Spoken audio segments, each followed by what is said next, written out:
அனைவருக்கும் வணக்கம். கன்னிராசிக்காரர்களுக்கு செவ்வாய் எழுதிய தலைவீதியாக இனிமேல் தான் மெயின் பிக்சரே என்று சொல்லக்கூடிய வகையில் ரூணரோக சத்ருஸ்தானத்தில் சனியுடன் இணையக்கூடிய செவ்வாயின் அமைப்பால் கன்னிராசிக்காரர்களுக்கு இவை நடந்தே தீரும் என்று சொல்லக்கூடிய வகையில் எந்தெந்த விஷயங்கள் அமைந்துள்ளன என்று பார்க்கும்போது, நிச்சயமாக ரூணரோக சத்ருஸ்தானமாகிய 6ஆம் இடத்தில் ஆட்சி பலம் பெற்று சஞ்சரிக்கக்கூடிய சனியுடன் செவ்வாய் இணைவது வரவேற்கத்தக்க ஒரு அமைப்பாக கோல்சார விதியின் அடிப்படையில் பார்க்கப்படுகிறது என்பதில் சந்தேகமே இல்லை. அது மட்டுமல்லாது சுக்கிரனுடன் இணைந்திருப்பதால் சுக்கிரமங்கல யோகம் நிறைந்து கிடைக்கக்கூடிய ஒரு தருணமாக பார்க்கப்படுகிறது. மட்டுமல்லாது செவ்வாயின் சுப பார்வை ஜென்ம ராசிக்கு அதீதமாக கிடைக்கிறது. அஷ்டம பார்வையாக ஜென்ம ராசியை வலுப்படுத்துகிறாருங்க செவ்வாய். எனவே அஷ்டம தோஷங்கள் வெகுவளவில் குறைந்து எதிர்பார்க்கக்கூடிய சுப நிகழ்வுகள் மிக சிறப்பாக நடைபெறும். அது மட்டுமல்லாது 9, 12 ஆகிய இடங்களை பார்ப்பதால் இந்த சனி மற்றும் செவ்வாயின் கூட்டணி என்பது நிச்சயமாக மறக்க முடியாத அளவிற்கு பல மாறுதல்களை நிச்சயமாக கன்னிராசிக்காரர்களுக்கு ஏற்படுத்தி கொடுப்பதற்கான வாய்ப்பு உருவாகிறது.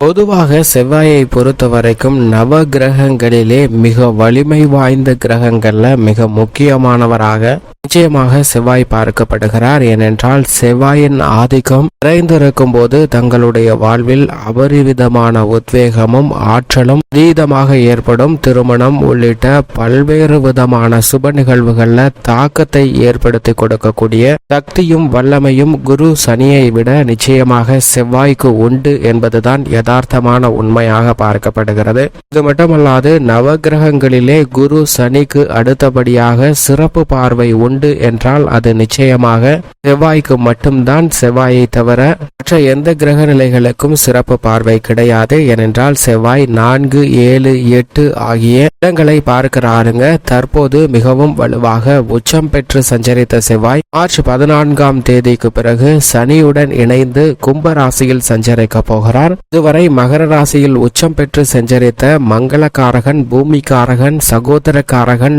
என்று சொல்லக்கூடிய செவ்வாய் இனி சனியுடன் இணைந்து சஞ்சரிக்க போகிறாருங்க. பொதுவாகவே சனி மற்றும் செவ்வாயின் பார்வை கிடைப்பது என்பதே பல வகையான சிரமத்தை ஏற்படுத்தும். ஆனால் இந்த தருணத்தில் இந்த 2 கிரக நிலைகளுமே இணைந்து சஞ்சரிப்பது நிச்சயமாக சாதகமான வரவேற்கத்தக்க ஒரு அமைப்பாக பார்க்க முடியாது. காரணம், சனி செவ்வாய் பார்வை ஏற்படும் போதே பல்வேறு வகையான பாதிப்புகளை சந்திப்பதற்கான ஒரு சூழ்நிலை உருவாகும். இந்த 2 கிரக நிலைகளும் வலுவாக இணைந்து கும்பராசியில் அதுவும் ஆட்சி பலம் பெற்று சனியுடன் சஞ்சரிப்பது என்பது நிச்சயமாக கவனமும் விழிப்புணர்வும் மிக முக்கியமாக தேவை என்பதை தெளிவாக உறுதிப்படுத்துகிறாருங்க. சனியின் பார்வையில் செவ்வாய் வலுவான பகை கிரகமாக பார்க்கப்படுகிறார். ஆனால் செவ்வாயின் பார்வையில் சனி சமக்கிரகமாக தான் பார்க்கப்படுகிறார். ஏனென்றால் சனியின் மற்றொரு ஆட்சி வீடான மகர ராசி தான் செவ்வாய்க்கு உச்ச வீடாக பார்க்கப்படுகிறது. எனவே இந்த தருணத்தில் மங்களகாரகன் சனியுடன் இணையும் போது சற்று வலுவிழப்பதற்கான சாத்தியக்கூறுகள் உண்டு. ஆனால் அதிரடியான மாற்றங்களை நிச்சயமாக ஏற்படுத்தி கொடுப்பதற்கான வாய்ப்பு உண்டு என்பதில் சந்தேகமே இல்லை. என்றால் செவ்வாயின் ஆதிக்கத்தில் பிறந்தவர்கள் பொதுவாக ஒரு செயலை செய்ய வேண்டும் என்றால் துடிப்புடனும் அதிரடியாகவும் தடாலடியாகவும் செய்து முடிக்கக்கூடிய அளவிற்கு ஆற்றல் வீரம் மிக்கவர்களாக பார்க்கப்படுகின்றன. எனவேதான் செவ்வாயின் ஆதிக்கம் பிறந்தவர்களாக இருந்தால் நிச்சயமாக செவ்வாயின் ஆதிக்கத்தில் பிறந்தவர்களோடு இணைவதுதான் மிக வலுவான ஒரு ஐதீகமாக திருமணம் உட்பட பல்வேறு விதங்கள்ல பார்க்கப்படுகிறது. செவ்வாய் தோஷம் நிறைந்திருந்தால் அவர்களுக்கு திருமண பொருத்தமாக செவ்வாய் தோஷம் உள்ளவர்கள் தான் பார்க்கப்படுவார்கள். இல்லை என்றால் அவர்களுடைய வேகத்திற்கு மற்றவர்கள் ஈடு இணை கொடுக்க முடியாத அளவிற்கு சிரமத்தை சந்திக்க வேண்டிய ஒரு சூழ்நிலை ஏற்படுகிறது. இதன் காரணமாக தான் மங்களக்காரகனுடைய அமைப்பு சாதகமாக இருந்தால் மட்டும்தான் திருமணம் உள்ளிட்ட பல்வேறு விதமான சுப நிகழ்வுகளையும் செய்யக்கூடிய ஒரு சூழ்நிலை ஏற்படுகிறது. அது மட்டுமல்லாது பூமிகாரகன் என்றும் அழைக்கப்படுகிறாருங்க. விவசாயத்துறையை தனது கட்டுப்பாட்டில் முழுமையாக வைத்துக் கொண்டவராக பார்க்கக்கூடியவர் நிச்சயமாக செவ்வாய். செவ்வாயின் ஆதிக்கம் உத்தியோகம், தொழில், குடும்பம் என அனைத்திலும் பல்வேறு விதமான தாக்கத்தை ஏற்படுத்தினாலும் அதீதமாக தன்னுடைய வலுவாற்றலை ஏற்படுத்தி கொடுக்கக்கூடிய துறை என்றால் அது நிச்சயமாக பூமி சம்பந்தப்பட்ட பணிகள் எதுவாக இருந்தாலும் அதில் தன்னுடைய ஆதிக்கத்தை செலுத்துகிறார். எனவேதான் விவசாயத்துறையின் நாயகனாகவும் பார்க்கப்படுகிறார். சனியுடன் சேர்ந்திருக்கக்கூடிய இந்த தருணத்தில் விவசாயம் சார்ந்த பணிகளில் சற்று கடினமான ஒரு சூழ்நிலை உருவாகலாம். கவனமும் விழிப்புணர்வும் உணர்வும் மிகவும் முக்கியமாக தேவைப்படுகிறது என்பதை தெளிவாக உறுதிப்படுத்துகிறார். ஆனால் செவ்வாய் அதீத பலத்துடனும் உத்வேகத்துடனும் செய்யக்கூடிய ஆற்றலை கொடுக்கக்கூடியவராக பார்க்கப்படுகிறார். இயற்கையிலே ஒரு பாவ கிரகமாக பார்க்கக்கூடிய செவ்வாய் மற்றொரு பாவ கிரகமாக இருக்கக்கூடிய சனியுடன் இணைவதால் அதிரடியான மாற்றங்களை நிச்சயமாக சந்திப்பதற்கான வாய்ப்பு உண்டு. அதே சமயம் இந்த தருணத்தில் மிகவும் வலுவாக செவ்வாய் 3, 6, 11 ஆகிய இடங்களில் சஞ்சரிக்கும் போது அபரிவிதமான வளர்ச்சியும் முன்னேற்றத்தையும் அள்ளி கொடுப்பார். ஆனால் அதே சமயம் அஷ்டமத்திலோ அல்லது விரயம் அர்த்தாஷ்டகம் போன்ற இடங்கள்ல சில சிரமம் ஏற்படுங்க. விரயம் அர்த்தாஷ்டகம் ஆகிய 4, 12 கூட அளவிற்கு சிரமம் ஏற்படாது. ஆனால் அஷ்டமத்தில் இருக்கும் போது சற்று கூடுதல் கவனம் நிச்சயமாக தேவைப்படக்கூடிய ஒரு தருணமாக அமைகிறது என்பதை செவ்வாய் உறுதிப்படுத்துகிறார். அது மட்டுமல்லாது செவ்வாய் ஜென்மராசியில் அமர்வது கூட ஒரு விதத்தில் யோகமான அமைப்பாக தான் பார்க்கப்படுகிறது. குடும்பத்திலும் தொழில் வியாபாரம் அனைத்திலும் சிறந்த முன்னேற்றம் கிடைப்பதற்கான வாய்ப்பை பெறக்கூடிய வாய்ப்பை உருவாக்கி கொடுப்பார். என்றால் அவருடைய ஆற்றல் வீரம் என்பது மிகவும் அதீத பலம் வாய்ந்த ஒன்றாக பார்க்கப்படுகிறது. ஆண் தன்மை வாய்ந்த கிரகமாக இருப்பவர் நிச்சயமாக செவ்வாய்தான். இவைதான் அவர் பெண் தன்மை வாய்ந்த சுக்கிரனோடு இணையும் போது சுக்கிர மங்கள யோகம் நிறைந்து பல்வேறு விதமான சுப நிகழ்வுகள் மிக சிறப்பாக கிடைப்பதற்கான வாய்ப்பும் யோகமும் உண்டு. ஆனால் நீதி தவறாத நடுநிலை தவறாத நியாயஸ்தராக இருக்கக்கூடிய சனியுடன் இணைவதால் செவ்வாய் எழுதிய தலைவிதியாக சில அதிரடியான மாற்றங்களை சந்திப்பதற்கான வாய்ப்பு உண்டு. ஏனென்றால் சனியின் பார்வையும் செவ்வாயின் பார்வையும் ஒரே இடத்தில் சஞ்சரித்து பல்வேறு விதமான தாக்கத்தை ஏற்படுத்தி கொடுக்கக்கூடிய வலுவான அமைப்பில் சஞ்சரிக்கின்றன.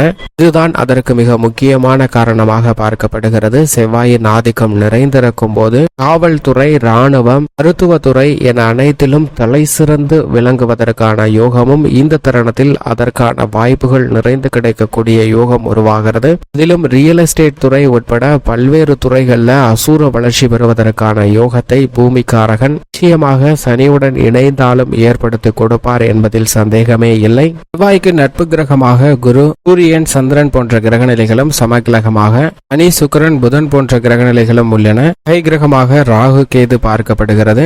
இந்த தருணத்தில் சமபலம் வாய்ந்த சனியுடன் செவ்வாய் இணைந்தாலும் கூட செவ்வாயை சனி கை கிரகமாக தான் பார்க்கிறார். எனவே அதிரடியான மாற்றங்களாக செவ்வாய் எழுதிய தலைவிதியாக அமைவதற்கான வாய்ப்பு உருவாகிறது. இப்படி செவ்வாயின் அமைப்பு இருக்க பல்வேறு விதமான பணிகள்ல எப்பேற்பட்ட தாக்கத்தை ஏற்படுத்துகிறார் என்று பார்க்கும்போது கன்னிராசிக்காரர்களை பொறுத்தவரைக்கும் பொதுவாக ராசிக்கு சாதகமற்றவர் என்றாலும் கூட இந்த தருணத்தில் சனி மற்றும் சுக்கிரனுடன் இணைந்து வலுப்பெறக்கூடிய வேளையில் கன்னிராசிக்காரர்கள் எதிர்பார்க்கக்கூடிய குடும்ப ரீதியான சுப நிகழ்வுகள் மிக சிறப்பாக நடைபெறக்கூடிய ஒரு அதிர்ஷ்டமும் யோகமும் நிறைந்த ஒரு தருணமாக பார்க்கப்படுகிறது. குடும்ப ரீதியாக எதிர்காலத்தை பற்றிய திட்டங்கள் அனைத்தும் உங்களுடைய ஆசைகள் அனைத்தும் நிறைவேறக்கூடிய ஒரு சிறப்பான தருணமாக பார்க்கப்படுகிறது. விடாமுயற்சியாக நீங்கள் எடுத்துக்கொண்ட அனைத்து காரியங்களிலும் இலக்கை எட்டி வெற்றி கட்டுவதற்கான யோகத்தை நிச்சயமாக உருவாக்கி கொடுக்கிறாருங்க. குடும்ப ரீதியாக இருக்கக்கூடிய சிக்கல்கள், கருத்து வேறுபாடுகள் கொஞ்சம் மறைய தொடங்கக்கூடிய ஒரு தருணமாக நிச்சயமாக சனி மற்றும் செவ்வாயின் சேர்க்கையானது பார்க்கப்படுகிறது. பொதுவாக சாதகமற்று இருந்தாலும் கோல்சார விதியின் அடிப்படையில் இந்த பலன்கள் நிச்சயமாக உண்டு என்பதில் சந்தேகமே இல்லை. அது மட்டுமல்லாது சொத்து ரீதியான பிரச்சனைகளும் வெகுவளவில் குறைவதற்கான சாத்தியக்கூறுகள் உண்டு. இதை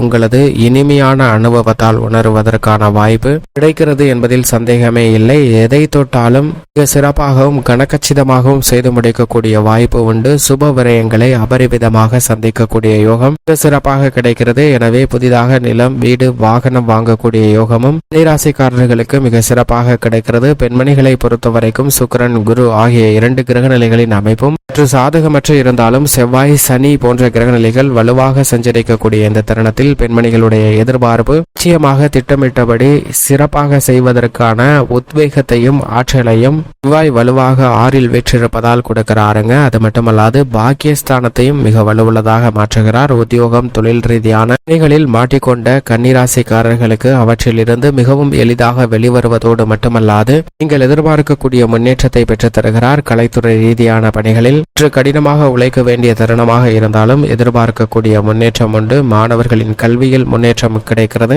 அரசியல் சார்ந்த பணிகளில் அசுர வளர்ச்சி பெறுவதற்கான அதிர்ஷ்ட யோகம் நிறைந்த ஒரு தருணமாக கன்னிராசிக்காரர்களுக்கு நிச்சயமாக அமைகிறது. மேலும் இந்த தருணத்தை மிக சிறந்த மகிழ்ச்சிகரமான தருணமாக கன்னிராசிக்காரர்கள் மாற்றிக்கொள்வதற்கு நிச்சயமாக செவ்வாய்க்கிழமை விரதமிருந்து அருகாமையில் உள்ள முருகப்பெருமாள் ஆலயம் சென்று தீபமேற்றி வழிபாடு செய்யுங்கள். நீங்கள் எதிர்பார்க்கக்கூடிய முன்னேற்றம் தங்களுடைய வாழ்வில் நிச்சயமாக கன்னிராசிக்காரர்களுக்கு உண்டு.